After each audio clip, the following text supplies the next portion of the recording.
सन 1947 में दिल्ली की जामा मस्जिद की तारीखी सीढ़ियों पर खड़े होकर के भारत रत्न मौलाना अबुल कलाम आजाद साहब ने कहा था कि मुसलमानों कहां जा रहे हो, यह है तुम्हारा मुल्क, यहां तुम्हारे आबाओ अजदाद की कब्रें हैं। उस वक्त मौलाना आजाद की ये सदाएं सुन करके लोगों ने अपने सरों की गठरियां उतार करके रख दी थी। आज उसी दिल्ली में मौजूद देश की संसद में एक बिल आया है जो हमसे उसी जामा मस्जिद की सीढ़ियों के सबूत मांगेगा, जो उन्हीं सीढ़ियों के पास अपनी कब्र में सोए हुए मौलाना आजाद को फिर से कब्र से सदा देनी पड़ेगी कि ये जो कब्र है वो मेरी कब्र है, ये किसी सरकार की जागीर नहीं है। सभापति महोदय, मैं जहां खड़ा हूं इसी संसद भवन के सामने सड़क के उस पार अपनी कब्र में सोए हुए भारत के पूर्व राष्ट्रपति फखरुद्दीन अली अहमद की कब्र है। शायद अब उस कब्र से भी सदाएं आए कि ये कब्र मेरी कब्र है, ये सरकार की जागीर नहीं है। सभापति महोदय, मैं वक्फ कानूनों में किए जा रहे संविधान विरोधी बदलावों के खिलाफ बोलने के लिए खड़ा हुआ हूं। संविधान का आर्टिकल 14 हो, 29 हो, 30 हो, चीख चीख कर कहता है कि देश में सब बराबर के हकदार हैं। आर्टिकल 26 कहता है कि सबको अपने अपने मजहबी कामों के लिए मंदिर, मस्जिद, गिरजाघर, गुरुद्वारों का निर्माण करने का हक है और उसका रखरखाव का भी हक है। लेकिन डॉक्टर बाबा साहब अंबेडकर के संविधान को हर दिन कुचलने वाली यह सरकार देश के मुसलमानों से नफरत में इतनी अंधी हो गई है कि खुलेआम देश की संसद में देश सरकार के माइनॉरिटी मिनिस्टर साहब और होम मिनिस्टर साहब झूठ बोलते हैं और देश को गुमराह करते हैं, झूठ शब्द असत्य बोलते हैं। सरकार ने इस बिल का नाम उम्मीद रखा है। मंत्री जी कल से इसे देश के मुसलमानों के लिए नई उम्मीद बता रहे हैं। नहीं मंत्री जी, न तो यह बिल मुसलमानों के लिए नई उम्मीद है और न ही उम्मीद की नई किरण। सभापति महोदय, भाजपा ने पूरे देश में वक्फ के नाम पर कई सारे झूठ फैलाए हैं। आइए आज उनकी सच्चाई पर बात करते हैं। वक्फ ट्रिब्यूनल को ऐसे बताया जाता है जैसे वक्फ ट्रिब्यूनल कोई मजहबी खाप पंचायत हो। सभापति महोदय, जबकि सच्चाई यह है कि वक्फ ट्रिब्यूनल भी तो सरकारी न्यायिक विभाग है जिसमें सरकार द्वारा नियुक्त जज होते हैं, जिसमें प्रशासनिक अधिकारी होते हैं, कहीं ऊपर से थोड़ी आ गए। सभापति महोदय, देश के गृह मंत्री जी ने इसी सदन में कहा कि वक्फ ट्रिब्यूनल के फैसले के खिलाफ कोई कोर्ट नहीं जा सकता, जबकि सच यह है कि वक्फ एक्ट 1995 की धारा 83(9) के तहत हाई कोर्ट वक्फ ट्रिब्यूनल के फैसले की न सिर्फ समीक्षा कर सकता है बल्कि उसे बदल भी सकता है। सच तो यह है कि वक्फ बोर्ड खुद अपनी जमीनों के लिए कई सारी कोर्ट में मुकदमे लड़ रहा है। सभापति महोदय, दिल्ली की जिन 123 संपत्तियों को लेकर कल माइनॉरिटी मिनिस्टर, होम मिनिस्टर साहब और अभी आदरणीय नेता सदन बात कर रहे थे, आइए उनकी सच्चाइयों पे भी बात करते हैं। 1911 में जब अंग्रेजी हुकूमत ने कोलकाता के बजाय दिल्ली को राजधानी बनाने का फैसला किया तो रायसीना हिल्स के चारों तरफ जो मुसलमानों की ढेर सारी जमीनें थी उनको एक्वायर किया गया और लुटियन को इसकी तामीर की जिम्मेदारी सौंपी गई। सेंट्रल विस्टा की तरह लुटियन जोन का मेगा प्लान तैयार हुआ, लेकिन उस वक्त के मुसलमानों ने उस वक्त की अंग्रेजी हुकूमत से अपनी इबादत गाहों को बचाने के लिए लड़ाई लड़ी। मामला ब्रिटिश गवर्नमेंट तक पहुंचा। तब यह तय हुआ कि वो जो धार्मिक स्थल हैं उन्हें जस का तस रहने दिया जाएगा। इंडिया गेट के बगल वाली मस्जिद हो, जाब्तागंज, सुनहरी बाग मस्जिद हो, पार्लियामेंट रोड वाली मस्जिद हो, ऐसी 123 संपत्तियों के मैनेजमेंट के लिए 1913 में मुसलमान वक्फ वैलिडेशन एक्ट बना और उसके बाद एक नया शहर बसाया गया जिसे लुटियंस जोन का नाम दिया गया। फिर 1943-45 के बीच एक और समझौता हुआ आजादी से पहले, उसके तहत काफी सारी वक्फ जायदादों को सुन्नी मजलिस औकाफ बनाकर उसके अंडर किया गया ताकि उसकी देखरेख की जा सके।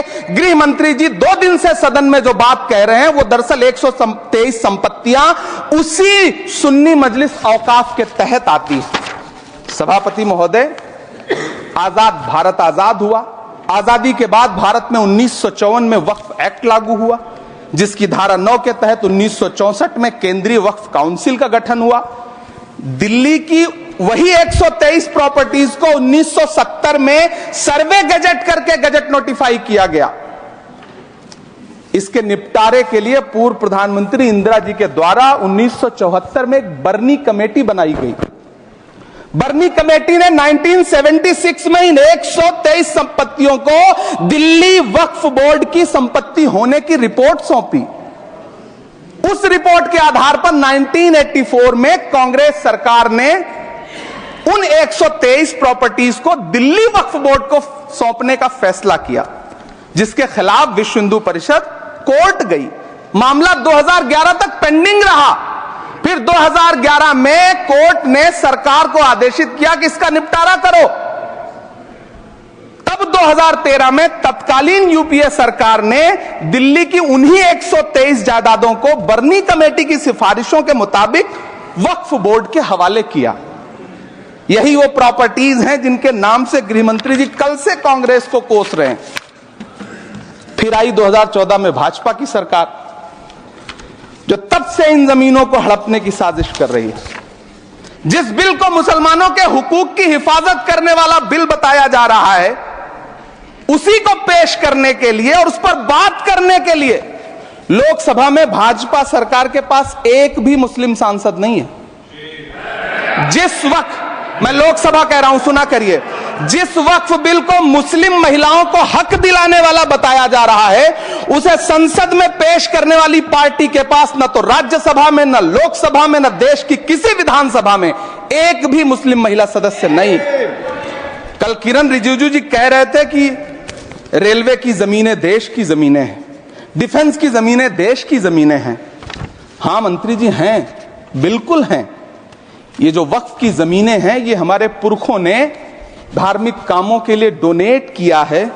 तो हम भी तो इसी देश के नागरिक हैं, हम भी तो इसी देश के बेटे हैं। तो वक्फ की जमीनें भी तो इसी देश की जमीनें हैं, उनको पराया क्यों बोलते हैं आप?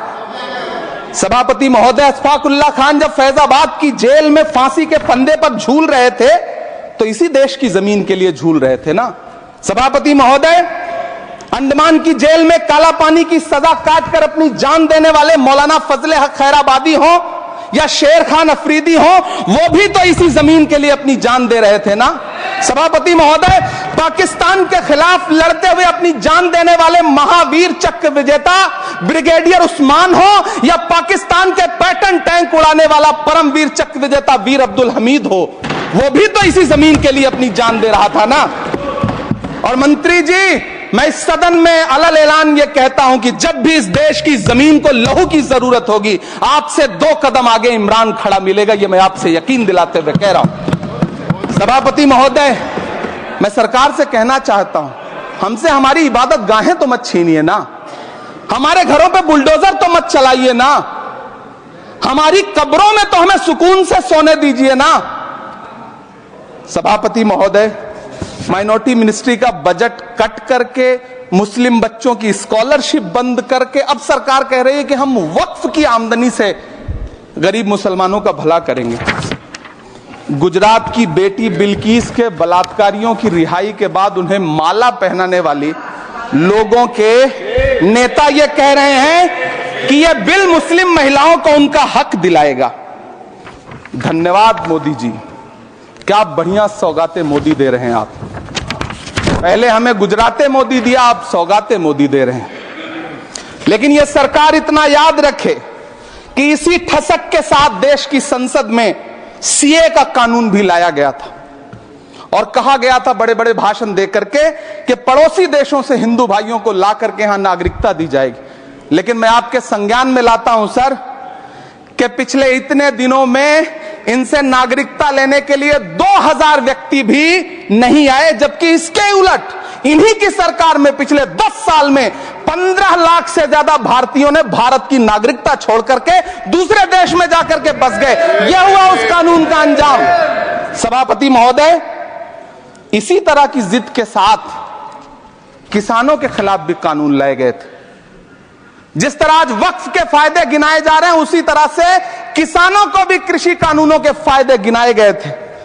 लेकिन अंजाम क्या हुआ? 700 किसानों की शहादत लेने के बाद सरकार को अन्नदाता किसानों के सामने घुटने टेकने पड़े और कृषि कानून वापस लेने पड़े। जिल्ले इलाही, जमहूरियत जो है वो नफरत और ठसक से नहीं चलती है, अकड़ से नहीं चलती है। उसमें सबकी हिस्सेदारी जरूरी है। कल देश के माइनॉरिटी मिनिस्टर ने लोकसभा में खड़े होकर एक शेर सुनाया था कि मुझसे कोई बदगुमा न हो। तो मैं उन्हें एक शेर सुनाना चाहता हूं कि मैं आज जद पे हूं तो इतना खुशगुमान न हो। मैं आज जद पे हूं तो इतना खुशगुमान न हो। चराग सबके बुझेंगे, हवा किसी की नहीं। नीतीश कुमार जी हो, चंद्रबाबू नायडू जी हो, चिराग पासवान जी हो, जयंत चौधरी जी हो, देवे गौड़ा जी हो, जीतन राम मांझी जी हो, सबको समझना पड़ेगा कि जब जंगल में आग लगती है तो न वो बरगद बचते हैं जो हवा को आंधी में तब्दील करते हैं, न वो बांस बचते हैं जो आपसी रगड़ से चिंगारी पैदा करते हैं। सभापति महोदय, जब देश को मनमोहन सिंह साहब जैसा काबिल प्रधानमंत्री मिलता है तो देश को आरटीआई जैसा एक्ट मिलता है, सेज जैसा एक्ट मिलता है, मनरेगा जैसा एक्ट मिलता है, लिबरलाइजेशन मिलता है, राइट टू एजुकेशन मिलता है, नेशनल फूड सिक्योरिटी एक्ट मिलता है। लेकिन जब देश को सौगातें मोदी मिलती है तो क्या मिलता है? सीए मिलता है, फॉर्म्स लॉ मिलता है, आर्टिकल 370 मिलता है, इलेक्टोरल बॉन्ड जैसा एक्ट मिलता है और वक्फ अमेंडमेंट एक्ट जैसे बिल देश को मिलते हैं। मुझे तो अपने हमवतन भाइयों से पूछना है कि आपको अपने बच्चों की तरक्की, खुशहाली और नौकरी की दरकार है या फिर मुसलमानों की दान की गई जमीनों को लूटकर धन्ना सेठों को देने की साजिश करने वाले कानून की? सभापति महोदय, यह सरकार रात के 3 बजे तक पूरे देश को जगा करके संसद में अपने ही नागरिकों को नीचा दिखाने के लिए वक्फ बिल ला रही थी, तो उधर रात के 1:30 बजे अमेरिका हम पर 26% टैरिफ लगा रहा था। सरकार की प्राथमिकताएं देश को पता। सभापति महोदय, मैं बहुत भावुक हूं आज, और मुझे अच्छा लगा कि आदरणीय नेता सदन जगत प्रकाश नड्डा जी ने बहुत अच्छी बातें भी की, मन से बातें की। क्योंकि उनके नाम में प्रकाश जुड़ा है तो मैं उनमें हमेशा एक रोशनी की किरण देखता हूं। मैं उनके सामने बहुत अदब से यह बात कहना चाहता हूं कि चरागों के सफर में दबदबा हो आंधियों का तो फिर अंजाम जुल्मत के सिवा कुछ भी नहीं होगा। यह दुनिया नफरतों के आखिरी स्टेज पर है, इलाज इसका मोहब्बत के सिवा कुछ भी नहीं होगा। मैं भावुक हूं, मेरी पलकें गीली हैं। अगर देश की एक बहुत बड़ी आबादी को लगता है कि आप उसका भला करने के लिए नहीं बल्कि उनकी इबादतगाहों, उनकी कब्रिस्तानों, उनकी खानकाहों को बर्बाद करने का बिल ला रहे हैं, तो फिर आप अगर समझाने में नाकामयाब रहे हैं तो यह आपकी नाकामयाबी है। पहले समझाइए, उसके बाद कोई बिल लेकर के आइए, तब शायद हम आपका इतनी पुरजोर तरीके से विरोध ना करें।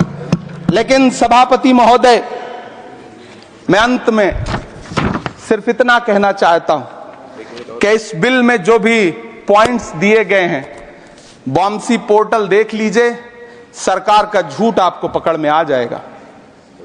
हम डरे नहीं हैं, हम सिर्फ सरकार से अपील कर रहे हैं कि हमें अपना समझिए। हम आपके अपने हैं, इस देश के नागरिक हैं और आप ताकत में हैं। संख्या बल के आधार पर बिल हो सकता है आप पास करा ले, लेकिन आपको यह बात समझनी पड़ेगी कि हम तो वो तारीख हैं, जहनों में रहना है जिसे, कागजी पुर्जे नहीं जो फाड़ डाले जाएंगे।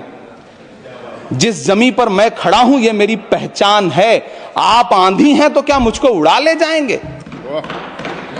आपको यह बात समझनी पड़ेगी।